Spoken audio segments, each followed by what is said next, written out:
ఖచ్చితంగా ఈసారి సంక్రాంతికి ఈ ఉన్న సినిమాల్లో అందరికంటే బెస్ట్ సంక్రాంతి విన్నర్ వచ్చేసి రాజాసాబ్. డార్లింగ్ వస్తున్నాడు, రికార్డులు కొల్లగొడుతున్నాడు. అప్పుడు చూసినాడు, అప్పట్లో మేము డార్లింగ్ మూవీలో చూసాం, అదే డార్లింగ్ ని మళ్ళీ రాజాసాబ్లో చూస్తున్నాం. ఇంతటితో ఆయన పేరు మళ్ళీ రాజాసాబ్ అయిపోద్ది.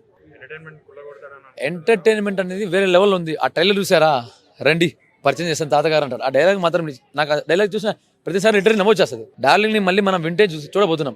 ఎప్పుడు మనం యాక్షన్ కి వాటికే పరిమితం చేసాం, అడ్వెంచర్ కి. సో డార్లింగ్ ని మళ్ళీ మనం కామెడీకి రొమాంటిక్ పరిచయం చేయబోతున్నాం. ఖచ్చితంగా సినిమా సూపర్ హిట్ కాబోతుంది. Sankranti winner is Raja Saab.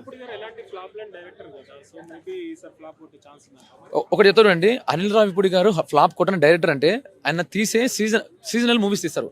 మీరు ఒకసారి అర్థం చేసుకోండి, సీజనల్ మూవీస్ అనేవి ఎలా ఉంటాయంటే ఈ పీరియడ్ ఆఫ్ టైంలో ఇది కరెక్టా కాదా, ఈ పీరియడ్ ఆఫ్ టైంలో ఇది కరెక్టా కాదా అనేది తీస్తున్నారు. సో ఆ టైంలో తీస్తున్నారు కాబట్టి ఆయన జనాల్లోకి వెళ్ళిపోతున్నాడు. ఫస్ట్ సంక్రాంతి టైంలోనే చూడండి F2, F3 లాస్ట్ టైం మనది వెంకటేష్ గారి.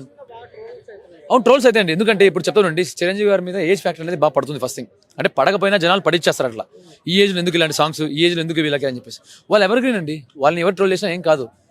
నేను ఇప్పుడు చెప్తా కదా, అంటే రాజాసాబ్ విన్నర్, బట్ సంక్రాంతికి ఈ చిరంజీవి గారి మూవీ కూడా మంచి హిట్ కాబోతుంది. బట్ విన్నర్ మాత్రం రాజాసాబ్. ఫర్ ఎగ్జాంపుల్ మీరు చూసుకుంటే సరిలే నీకు ఒకసారి వచ్చింది, అలా వైకుంఠపురంలో వచ్చింది. రెండు మంచి సినిమాలే, ఎక్కడ తీసిపడడానికి లేదు. అది ఒక ఎత్తు, ఇది ఒక ఎత్తు, డిఫరెంట్ స్టోరీస్, బట్ హిట్ కొట్టింది రెండు. సో ఆ విధంగా ఆ రెండిట్లో చూసుకుంటే సంక్రాంతికి వస్తున్నాం, రాజాసాబ్లో రాజాసాబ్ కొడుతుంది.